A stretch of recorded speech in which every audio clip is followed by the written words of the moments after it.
যে নেত্রীকে আমরা পায়ে হেঁটে কারাগারের ভিতরে যেতে দেখলাম, সেই নেত্রী হুইল চেয়ারে করে বের হলেন। সেই নেত্রী দিনের পর দিন হাসপাতালে থাকতে হলো।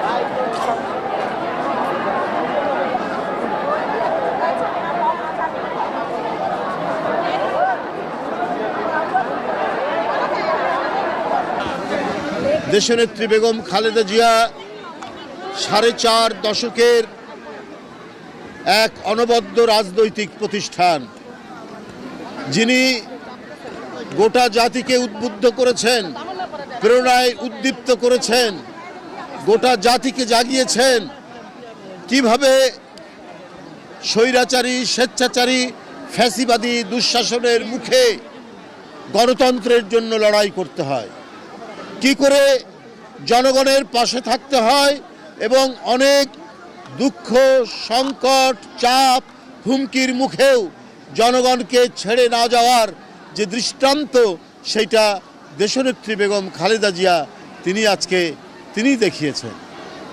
বন্ধুরা, সেই মহিষী নেত্রী, তার বিরুদ্ধে মিথ্যা মামলা দিয়ে, সাজা দিয়ে কারাগারে প্রেরণ করেছিল ফ্যাসিস্টরা। আপনারা দেখেছেন, পায়ে হেঁটে তিনি কারাগারের মধ্যে গিয়েছিলেন, কিন্তু সেই কারাগারের মধ্যেই চক্রান্ত হয়েছে, ষড়যন্ত্র হয়েছে, তার চিকিৎসা দিতে দেওয়া হয়নি, তার ভুল চিকিৎসা দেওয়া হয়েছে ইচ্ছাকৃতভাবে, এবং তার খাওয়া এবং অন্যান্য কিছুতেই সন্দেহ রয়ে গেছে। কেন এই নেত্রী তিলে তিলে ধীরে ধীরে মৃত্যুর মুখে পতিত হলেন? এটা গোটা জাতির কাছে একটি বড় প্রশ্ন। গোটা জাতি আজকে এই প্রশ্ন করছে, যে নেত্রীকে আমরা পায়ে হেঁটে কারাগারের ভিতরে যেতে দেখলাম, সেই নেত্রী হুইল চেয়ারে করে বের হলেন। সেই নেত্রী দিনের পর দিন হাসপাতালে থাকতে হলো। কেন? এর মধ্যে অশুভ কারসাজি, এর মধ্যে দেশনেত্রী বেগম জিয়াকে পৃথিবী থেকে সরিয়ে দেওয়ার সকল চক্রান্ত হয়েছে। কিন্তু তার যে অটুট মনোবল, তার যে স্থৈর্য, আত্মসংযম, তার যে সাহস, তার যে দৃঢ় প্রত্যয় যে তাকে কোনো হুমকির মুখে তার জনগণ এবং তার মাটি থেকে সরানো যায় না, তার জ্বলন্ত এক প্রমাণ দেশনেত্রী বেগম খালেদা জিয়া। আমরা তাদেরকে হারিয়েছি। বাংলাদেশ এই ইস্পাত কঠিন এবং জনগণের একান্ত পক্ষের মানুষ, জনগণের নেত্রী, তাকে আমরা হারিয়েছি। আজকে জাতীয়তাবাদী মহিলা দল আফরোজা আব্বাস, সুলতানা আহমেদের নেতৃত্বে তারা এখানে দোয়া করেছেন তার আত্মার মাগফিরাতের জন্য। গোটা জাতি যেখানে কাঁদছে, গোটা জাতির চোখ দিয়ে যখন অশ্রু ঝরছে, তখন আমরা আর কি বলবো? কেন এটি হয়েছে? কেন পরশুদিন সারা ঢাকা শহর মানুষের জনস্রোত জানাজায় আসার যে দৃশ্য আমরা দেখেছি, এটি তো অভূতপূর্ব।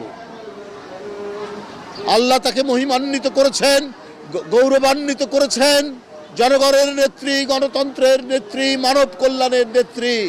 তার বিরুদ্ধে কত কুরুচিপূর্ণ কথা বলা হয়েছে, কত ধরনের তার বিরুদ্ধে নোংরা কথা বলা হয়েছে, কিন্তু তার আত্মসংযমের মধ্যে, তার সজ্জন এবং সুরুচিপূর্ণ কথার মধ্যে দিয়ে তিনি প্রমাণ করেছেন, যারা কুরুচিপূর্ণ কথা বলে তারা জনগণ থেকে ধিক্কৃত হয়, আর যারা সৌজন্যবোধ প্রিয়, যারা হাজার আক্রমণের মুখেও, হাজার বাজে কথা বলার পরেও যিনি একটি মাত্র শব্দও খারাপ শব্দ, বাজে শব্দ যিনি উচ্চারণ করে না, তাকেই তো আল্লাহ মহিমান্বিত করবে। আজকে দেখুন, পরশুদিন থেকে জনতার ঢল নেমেছে, সারা বাংলাদেশের মানুষ আসছে, দোয়া করছে দেশনেত্রী বেগম খালেদা জিয়ার জন্য। তাই বন্ধুরা আমার, আমি শুধু এইটুক কথাই বলতে চাই, জাতীয়তাবাদী মহিলা দল আজকে তারা দোয়া করেছেন, শ্রদ্ধা জানিয়েছেন। এই জাতীয়তাবাদী মহিলা দলকে তিনি খুবই ভালোবাসতেন, তার হাত দিয়েই তৈরি। এখানে যে নেতৃত্ব দাঁড়িয়ে আছে সবই তার তৈরি।